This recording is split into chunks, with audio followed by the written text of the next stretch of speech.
Welcome to the last lecture of Bio 103, Lecture 25, which will go over viruses and pathogens.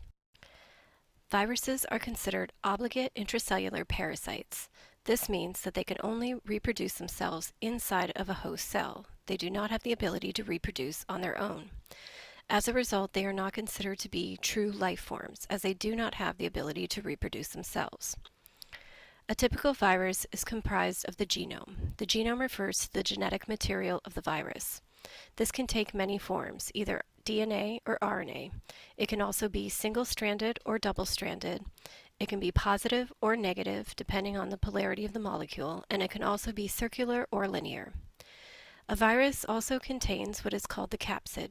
The capsid refers to the protein coat which surrounds the genome. The protein subunits can be referred to as capsomeres. Many capsomeres together will help to make the capsid. The capsid can be variable both in shape and in structure. Viruses in general are considered to be very small. As a result, they are not visible by typical light microscopy techniques. Many other viruses have evolved other structures that assist with their ability to infect and survive in a host cell. Some of these structures include a lipid envelope. This lipid envelope is typically derived from the host cell membrane. This will help them to infect other cells easily. Viruses can sometimes have viral or host enzymes present. This will also help them to be able to replicate themselves to assemble and infect other cells quickly. Some viruses contain other advantageous proteins or glycoproteins. Once again, these would also assist in their viability and virulence. Viruses can exhibit what is termed tropism. This refers to the host cell range of a virus. Some viruses have a very specific host range. For instance, they only infect a single cell type within a single organism. However, other viruses can have a broad host range. They can infect a wide variety of tissues within a host organism, or at times they can infect a wide variety of host organisms, meaning different species. The host cell range is in essence determined by the proteins that exist in the capsid and/or on the envelope. This diagram here goes over the diversity in viral form and function. If we take a look at the tobacco mosaic virus, we can see that there is a helical RNA genome that is helical in structure, whereas the adenovirus has more of a hexagon-like shape. Adenoviruses, in this case, are typically DNA-based viruses. We can see in the influenza virus, we now have an RNA-based genome that is surrounded by a sphere-like membranous envelope with many glycoprotein spikes that would assist in its attachment to a host cell. And finally, we have a bacteriophage, which is a virus that can infect bacteria. Here we have the DNA encapsulated in the head region of the phage. This then is joined to a tall sheath, which helps to insert the genome into the bacterial host cell. Viruses have a standard pattern for viral reproduction. In general, a virus will attach itself to its host cell. This is usually done by binding to specific receptors on the host cell. Many times, the glycoproteins that are on the surface of the virus will assist in host attachment. The virus will then enter into the cell. This usually is done by injecting the genome or other proteins into the cell cytosol. The virus will then hijack the host cell machinery. This machinery can include the host polymerases, DNA and RNA polymerase, also nucleotides, and this can be used to make copies of the viral genome. Viruses can also hijack host ribosomes, translational or transfer RNA, amino acids, etc., and this will be used to make viral proteins. Viruses can also hijack the host cell ATP and various other types of enzymes that can be used to assemble new virus particles. A virus genetically reprograms the host cell into a little virus factory. This will then lead to the spread of the virus in adjacent cells. Sometimes this host takeover will eventually kill the cell, but this is not always the case. To stop the virus, the immune system of the multicellular organism must be able to identify and kill infected host cells, and also be able to eliminate any infective viral particles. This diagram here shows the general course of viral reproduction. In this case, we have a DNA-based virus that is infecting a host cell. We can see that the genome of the virus is encapsulated within the capsid. The virus will be able to attach to the host cell and eventually enter in the genome into the cytosol in the cell.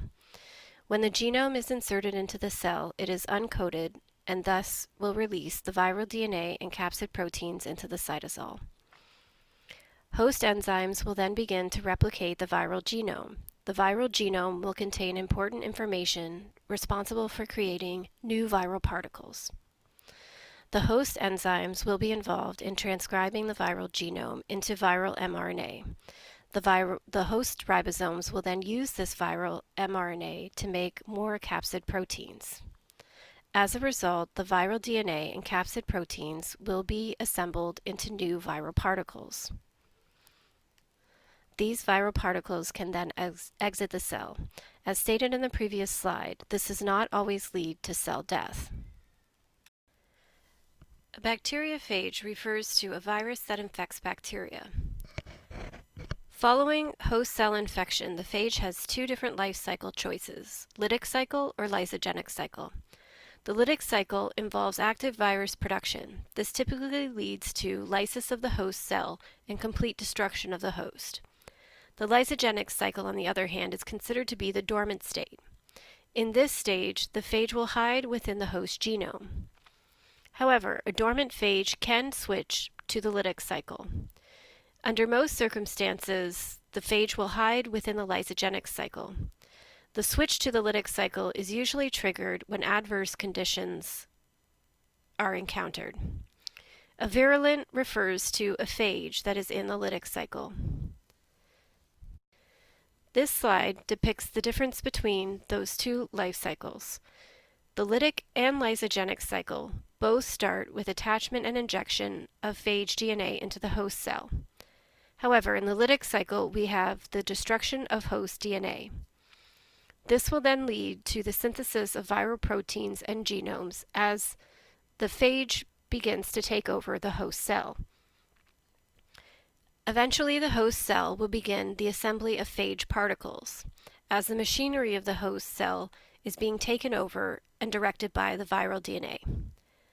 Eventually, these phage particles will build up within the cytosol of the infected bacteria until the host cell lyses. Upon lysis, there will be the release of hundreds of thousands of phage particles. Within the lysogenic cycle, after the attachment and injection of the phage DNA, the phage DNA goes from linear to circular. It will then integrate into the host chromosome. This is done through homologous recombination.